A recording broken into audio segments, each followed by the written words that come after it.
qui réduit à danser des slows tout seul, c'est quand même triste. Bon, Christelle Balesrero, merci d'être avec nous et merci de nous rejoindre. Mais on va parler d'un thème qu'on aborde régulièrement dans Télématin, le diabète en augmentation constante dans notre pays.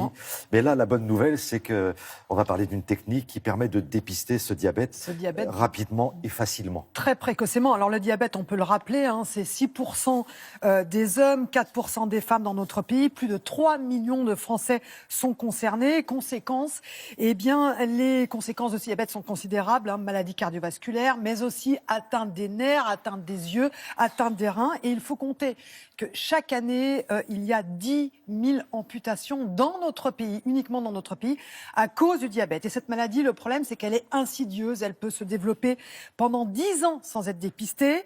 Résultat, c'est 800 000 malades dans notre pays qui s'ignorent, 800 000 malades non dépistés. Or, on sait qu'un diabète non dépisté, donc non traité, double le risque global de mortalité.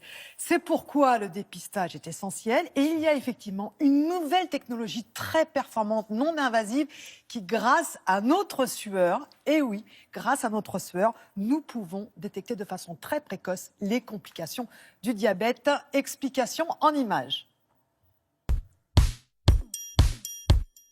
Le diabète est une maladie silencieuse qui donne peu de symptômes au début. C'est une maladie qui est caractérisée par un excès de sucre qui va faire comme du caramel dans toutes les artères et qui va ainsi donner des atteintes des yeux, du rein, des nerfs, mais aussi du cœur, des vaisseaux qui vont dans le cou et des vaisseaux qui vont dans les jambes.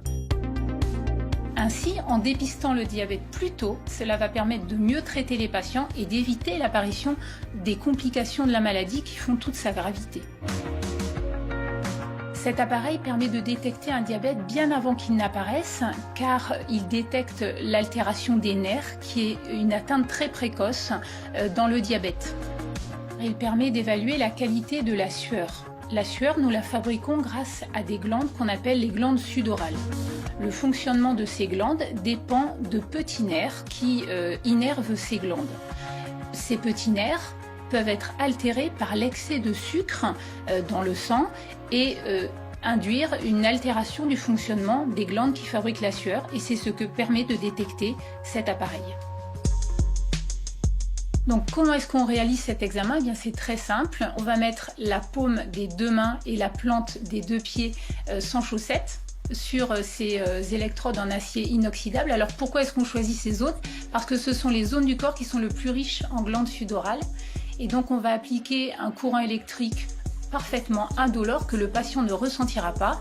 Ce courant électrique va stimuler la fabrication de la sueur par les glandes sudorales et donner un signal qui sera détecté et mesuré par l'appareil. Le signal mesuré va apparaître sur l'écran. Il y a 3 zones, une zone normale, intermédiaire et une zone anormale. Et en fonction de là où se situera le signal du patient, eh bien, on va déterminer le risque qu'il présente. Donc l'intérêt de cette machine est double. D'abord chez les diabétiques, c'est d'évaluer l'atteinte des nerfs, pour lesquels il y a très peu d'outils diagnostiques. Et pour les patients qui ne sont pas diabétiques, ça va permettre de déterminer leur niveau, leur risque de devenir diabétique, d'être dépisté plus tôt, pris en charge plus tôt et d'éviter les complications de la maladie. Compte tenu de la facilité d'utilisation, de la simplicité de ce test, de la grande accessibilité, puisque 350 pharmacies d'officine disposent de cet appareil, on ne peut qu'encourager toute la population à faire ce dépistage pour éviter de laisser le diabète, qui est une maladie silencieuse, évoluer à bas bruit et être à l'origine de complications graves. Alors, je ne sais pas où vous êtes, mais renseignez-vous, parce qu'il y a peut-être une pharmacie qui peut... 350 espaces diabète dans les pharmacies, et donc le pharmacien peut être acteur de votre santé. Alors écoutez bien, c'est une information qui vient du Japon et qui peut être très très intéressante si vous êtes concerné par ce problème. Oui, parce qu'en fait, c'est vrai que la diététique, c'est la pierre angulaire de la prise en charge du diabète, même s'il existe des médicaments très performants.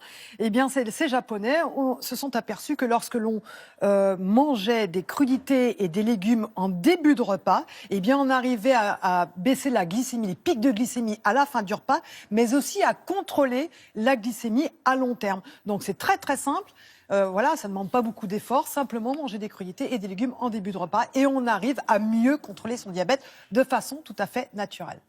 Parfait, merci beaucoup Christelle. Merci et à puis, vous, donc, vous Thierry. allez sur le site de Télématin pour tous les renseignements concernant le diabète, entre autres. On va aller voir maintenant